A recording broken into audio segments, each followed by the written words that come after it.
Welcome to LNN News. I'm Carolyn Day Pruitt. I'm Gio Deepa. And I'm Samuel Pugh. And later in the show, we have a special in-studio guest, G and myself. No, just kidding. You're welcome. Before that, we have your local news headlines and sports right after this. Breeze In and get the best lunch in town. Breeze In is a family-owned business that specializes in top-notch service and fried chicken. Come enjoy Breeze In's original finest fried chicken. Like a little spice? Ask for our Virginia Heat Chicken. We have everything from barbecue to Philly cheesesteaks on our made-to-order menu. Thirsty? Walk into our beer cave and enjoy the coldest beer in town, including a wide variety of local craft beers and wines. Enjoy a selection of local Virginia products. Come experience what puts the breeze in Breeze In. Whether it's raining diamonds or sapphire skies, add a little sparkle to your day with Petersburg Jewelers. Welcome back to LNN News. Let's take a look at your local news headlines. Many expected Hopewell City Councilor Dominic Holloway to have been served notice of a lawsuit involving a GoFundMe account started for the family of a girl shot and killed in December of 2022 during this past Tuesday's council meeting. However, Holloway was not served during the council meeting because, according to Sheriff Travis Stanley, he had been served earlier that day at his residence at 3400 Oaklawn Boulevard. However, controversy followed Holloway at Tuesday's council meeting, this time involving a conditional use permit being considered for the address listed as his place of residence in the city, which is zoned for commercial use. The permit would allow Holloway and his family to continue to reside at the location. Holloway claimed that he had a recording of a conversation between his landlord, William Dureski, and City Planning Director, Chris Ward. After some back and forth and allegations of racism between Holloway, other councilors, city residents, and Ward, council voted 4-2, approving the conditional use permit to allow Holloway to remain at his residence, with Mayor Johnny Parton and Councilor Janice Denton dissenting. Holloway is set to appear in court over the GoFundMe lawsuit on September 6th. He is also set to appear in court for yet another lawsuit over $4,000 allegedly borrowed to cover campaign expenses on August 16th. This week is National Farmers Market Week, celebrating the vital role that farmer markets play in the country's food system. In honor of that, Prince George County is holding a special event at their regular Saturday morning farmers market at Scott Park. The PG Farmers Market will be highlighting how to access fresh food, with a special emphasis on using SNAP benefits at your local farmers market. The Prince George Market has also recently begun a program that offers coupons to county residents who are 60 and older and who meet certain income eligibility. Those coupons can be exchanged with authorized farmers for fresh produce and herbs. On Saturday, August 12th, representatives from the Virginia Farmers Market Association will be on site at Scott Park, and the Virginia Family Nutrition Program will also be present, hosting a nutrition workshop from 10 a.m. to noon. For more information, visit the Prince George Farmers Market Facebook page.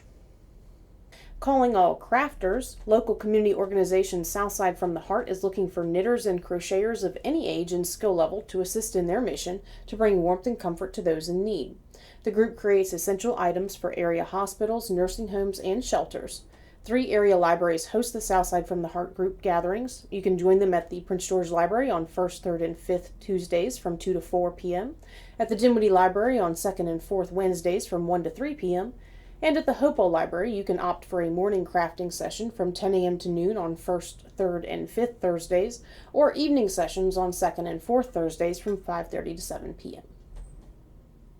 In just a few short weeks, the 2023 Tri-Cities Best of the Best People's Choice Awards will officially kick off. Nominations for your local favorites in 80 categories will open on Friday, September 1st. To nominate your suggestions for the Tri-Cities Best of the Best beginning that day, visit our website at lnnusa.com. Nominations will be open from September 1st through September 15th. Voting will open October 1st and close October 15th. This year's live award show will be held on Thursday, November 2nd, so mark your calendars now. That's it for this week's LNN News headlines. We'll be back in a moment. When it was Seth's turn to pay for gas on the annual boys' trip, he had to act fast to avoid a very awkward car ride. Luckily, Seth was able to transfer the cash with his phone. In that very moment, we were the Bank of Seth. BSB, the Bank of You.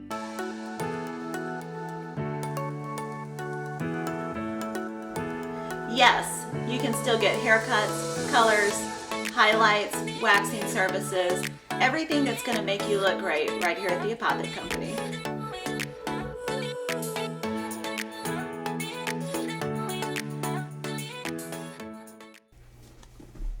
Welcome back to the show. We welcome to the studio this week Petersburg Police Chief Travis Christian. Chief Christian, thank you so much for joining us today. Thank you for having me. Thank you, Chief.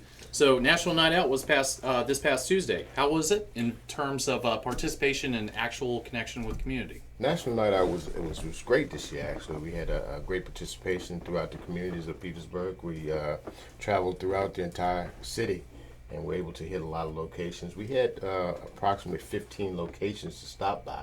Wow. We wasn't able to attend all of the locations, but we did have an officer's presence at each one of the locations and each one of the sites. And we're real thankful for our partners that came out to help us celebrate that National Night Out. We actually had another event this past Monday in which we actually celebrated the block captains, if you will, the ones that actually participated in putting on those actual events in the respective neighborhoods. Very good. Right, Chief, for those of us who don't know what National Night Out is, I mean, could you, I guess, give us an idea of what that is and what your role is? So National Night Out is an opportunity for the communities and law enforcement to come together to kind of take back our streets, take back our cities, in which we go out and we visit the various parts of the city and just kind of engage and interact and have a good time and get to know our people in our community. The effort being to take back our streets. I like it. So how long has that has this been going on? How long has that been? So that's a national event. It's something that goes on throughout the entire country, and it's Oh, wow. been going on for years. Okay. Now, I'm sorry. Go ahead. No, go ahead. How is this advertised though? Because this, for me personally, this is like maybe the second time that I'm hearing about this. I mean, how do we get more people involved? How do we advertise this? How do we make this an even bigger event than what it is currently? So National Night Out is something that's, like as I said, it's something that's published throughout the entire country. It's a national event that's put on for law enforcement agencies throughout the United States to actually go out and engage. And most of the time you'll see it on your local networks, your news networks, advertisement being in paper and news media. And we also put information out on our Petersburg website as well as our social media platforms. Gotcha. So, and we talking about taking the streets back. My concern is not getting enough of the younger people involved. You know, ensuring that they know that our police department is making an effort to reach out. You know, so in your opinion, I mean, how do we get them to start showing up and being involved in this as well?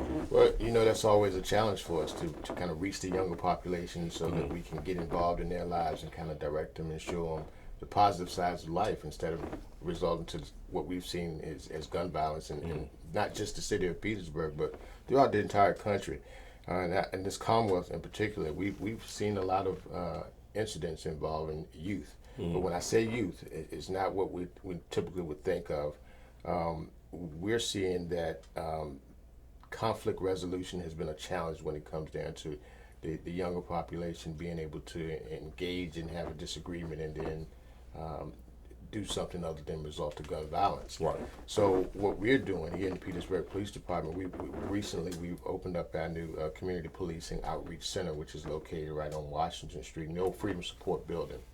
The idea behind that building is to kind of create an atmosphere or a platform, if you will, that's all things community. Right. From our youngest child to our seniors in our community. We want to make that a friendly, welcoming environment so that you can come in and you can find resources and take part in volunteer activities that really go out and support our kids and our seniors and just overall our citizen population here in the city of Petersburg. But we're kind of looking at ways that we can utilize the efforts of good parenting and parents getting involved in their kids and creating opportunities for us in law enforcement to engage with not just kids, not just the adults, but families to bring about a change in our city. Awesome. Okay, so talking about the city as a whole, what is the general trend when it comes to crime, particularly violent crime in the city right now? Is it increasing, decreasing, remaining steady? What are those stats look like? So, good question. One of the things that we've done, we've really put a lot of work into the reduction of violent crime as part of our mission to reduce the violence in our city.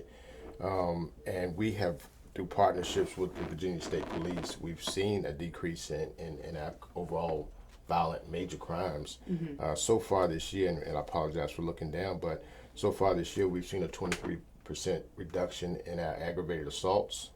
We've seen a 20% reduction in robberies, and overall we've seen a 19% reduction in our overall violent major crimes. Well, that's For great. us, that's significant, but that's nothing that we celebrate because overall we would like to see a 100% reduction. Sure. And we're working really hard. We have a dedicated staff of men and women that go out and they work hard each and every day to protect our city. So those numbers, while we are seeing a decrease, we're trending on a decrease so far this year. We're working really hard to make sure that we do the things that are necessary to make sure we can keep our numbers down. What do you anticipate in terms of the remainder of we're a little over halfway through the year now. What do you anticipate for the fall and going into the Christmas season? Well, typically the fall is a tough time for us in law enforcement because for whatever reason, we see a spike sometimes as we enter into our fall months. But we're going to really focus on some of our gun violence reduction strategies and some of the things that we'll kind of take a three-pronged approach to this. We're going to make sure that we're educating our community on safe ways to handle weapons and safe ways to make sure that we're properly storing our weapons. Just putting the overall educational piece into the reduction of gun violence. And then, of course, there's the prevention piece. We want to go out and get creative in our preventive measures and teaching the public how to prevent gun violence and prevent crimes from occurring in their communities. And then, of course, there's the enforcement piece. We have a set of bad characters in our community, and it's not a large percentage. There's not a large percentage of bad people in the city of Petersburg. No matter how the notion goes, people always seem to assume that Petersburg is a bad place. Right. This is a great city, great people in our city. It's unfortunate that we have, I would say, about a small population, about a 2% population of the people that choose to do bad things in our community. And those are the people that we're really focusing on, identifying those that come into our city, choosing to wreak havoc in our communities. We're identifying those folks and doing the things that we have to do to make sure that we can get them off our streets. You mentioned some difficulties that some of our youth are having in terms of conflict resolution. Do y'all have any programs or any outreach that y'all do to try to help them learn how to cope with those kinds of problems without resorting to violence? So a part of what we're doing right now, as I mentioned, we're trying to come up with programs that we can get involved at an early age. Early on in this administration, we pledged to re-implement our police athletic league, which in listening to our community over the years, our community, it was an outpour that said that police athletic league was really instrumental in the lives of our young people and our adults in our community back in the day. So we worked really hard, the staff, to bring that back into place. And so we're proud that through partnerships with the Parks and Rec Department in the city of Petersburg, we've been able to re-implement our police athletic league, and we're going to expand it even more. This summer we had a Virginia Rules Camp for our kids. We've had other summer activities that involve the youth in our communities. We were able to send 4 kids with the assistance of Henrico's Police Athletic League. We were able to send 4 kids to a National PAL camp in Maryland awesome. this year, right from the city of Petersburg, at no cost to our city. So those are some of the things that we're trying to do to really get engaged and get involved with our youth so that we can do our part in teaching our kids on how the proper way to resolve conflict and not always resolve into even a fist fight. Sure. Sometimes just a verbal dialogue is what's needed.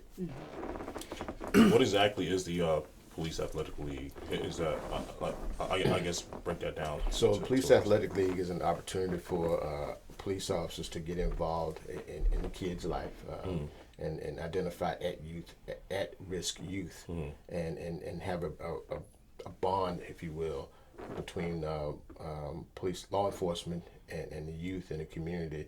And sometimes, and most times, it revolves around some type of athletic activity.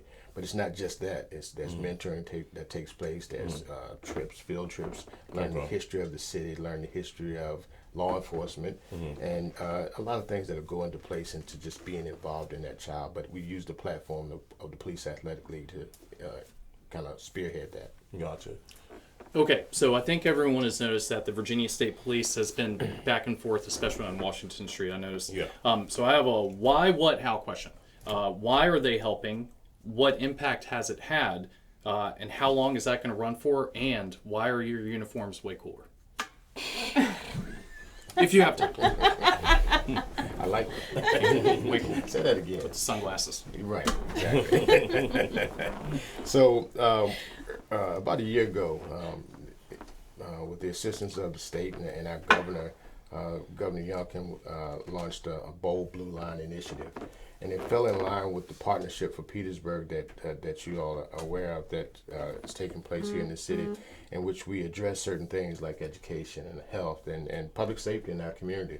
A part of the public safety piece of it was that we would partner with the Virginia State Police and have troopers assistance here in our city, taking part in just various parts of public safety programs that take place, which includes patrol investigations, forensics, car theft, auto education, things of that nature. So we were able to get the assistance of the Virginia State Police to come into our community and just help us in other ways, help us in ways that we need them really to assist us in reducing gun violence and just overall crime in our city. So their presence here, being in the city, taking part in some of the traffic initiatives, traffic enforcement, kind of frees up some of the officers here in our city to respond to the normal calls for service that we get. Typically here in our city, the average police officer in the city of Petersburg responds to between 20 and 30 calls per officer, per day, per shift. 12-hour shift? 12-hour shifts. So there's a lot of calls for service, a lot of gracious. demands for law enforcement services in our city. And while we encourage our community to continue to call, we want them to call for things that they see that, may be a little uncomfortable to them, because that small thing could lead to something great. It has created an increase in our calls for service. And we've seen a decrease in some types of calls for service, but we still encourage our community to please give us a call and let us know when you see things that shouldn't be occurring in your communities, because we want to get there in advance and deal with the situation before it escalates into something that's out of control. All right. Now, with the demand for services being so high, I guess where are we in terms of staffing? Are we still looking, to fill positions in the city of Petersburg, or are we fully staffed? Are we okay? Talk to me a little bit about that. So we have an ongoing recruitment process. We'll always be looking for good police officers that want to come into our community and help keep our community safe. As you know, law enforcement and staffing has been a challenge for law enforcement agencies throughout the entire country. Petersburg is no different. We sometimes we believe that because of lack of funding or the thought of lack of funding, that we don't have the necessary resources that we need to police our city. While we would like to see more police officers in our city, and I'm very thankful for our council and our mayor and our city manager. They've been very supportive in getting us back to where we need to be. And we still have a ways to go. We're still looking to recruit, but we're getting support of our city council and our mayor and our city manager to help us get to where we need to be to properly police the city. Awesome. Typically, there's a divide between the responsibilities of the police department and the sheriff's office, but in certain circumstances where y'all needed extra help, are y'all able to call in the sheriff's office, the deputies there to help, or is that something you'd reach more out to like Virginia State Police for, or how would that work if y'all needed just a little bit of extra backup in a moment? Well, in a moment, we're thankful for our sheriff's office here in the city, and they have helped us in certain instances that helps us when it comes to dealing with certain crimes, if you will, that happens in our city. Typically, as you know, the sheriff's office has a function as well, and their primary function is to protect the courts and civil processing. And so they stay busy doing that as well. So a lot of times, even with their resources, they're not prepared at the moment to come out and respond to those types of incidents on a day-to-day basis, because they too have a function to do as well. Okay. Is there a rivalry? Excuse me. Is there a rivalry like the Marines and the Navy? Y'all have stare downs? Well, I'm going to always say that Petersburg Bureau of Police is the best. You're a good leader, sir. That's just the way it is. Let me throw that out there. Let me say it again. We have the best police officers in the Commonwealth. Okay? And we, Did you get that? as Peter, well, I'm a Petersburg resident, but we appreciate both our police officers and our sheriff's deputies for all the things that they do. So Thank you. So does the budget currently allotted for the department in terms of personnel allow for a full staffing of the police officers? That's you referenced that some, so maybe that's not the issue. Well, our budget, it supports a staffed police department, I'll say. And then as far as a fully staffed, over the years, and I won't put this on this current administration, I want to put that out there. But over the years, because of financial strains in our city, we've seen a reduction in costs for public safety. But again, as I said, with this administration in place now, they're working really hard to put things back in place in terms of the budget to get public safety back to where it needs to be. You're referring to city council, city manager, when you say administration. Okay. All right.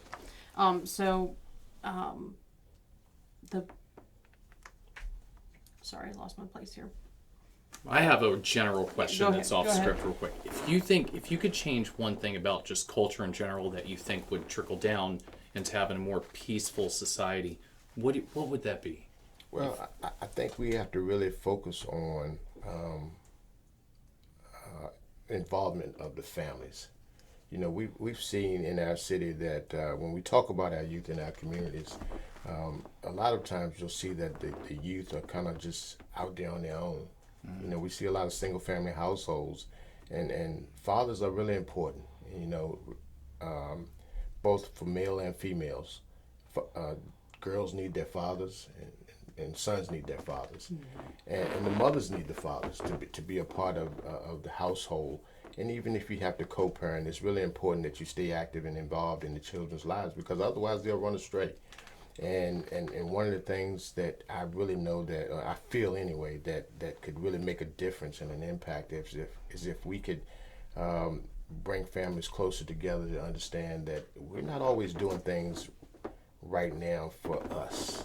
We're talking about the future of our children, the future generation that's coming behind us. They need people like us. They need role models in their lives. They need their parents parents may not always get along, but at least be good co-parents so that you can have good, productive kids as they grow up and have to learn the ways to deal with and cope with society. Yeah, I understand that because I think my dad's main role was just to keep me from completely wrecking my life before I turned 21. Right. So I was a maniac. You know, I often tell my 17-year-old daughter today, and happy birthday to her. Happy birthday. But I often tell my 17-year-old daughter that I have to protect you from yourself. And I don't know if she really gets it. You know, I don't think teenagers get that. Well, especially teenage daughters sometimes. They just don't get it. But it's my responsibility to protect her from herself sometimes, because while she thinks and believes that she may be making the right decisions all the time, Dad knows different sometimes. Yeah, I read that dad's most important role is to say no early and often. Absolutely. Ice cream for breakfast. Ice cream for breakfast. In our local headlines last week, we told our viewers about the new Petersburg Police Department app that they can download. Yeah. So tell us a little bit about that. So our team at the Petersburg Bureau of Police, we decided that we realized that in today's society, everybody's carrying a cell phone. A cell phone is almost like a part of your clothing. You have to have it. And so we were looking for we were trying to be creative and innovative and find ways that we could keep our community connected with the things and the activities that's going on in the police department. Some police services that we offer, you can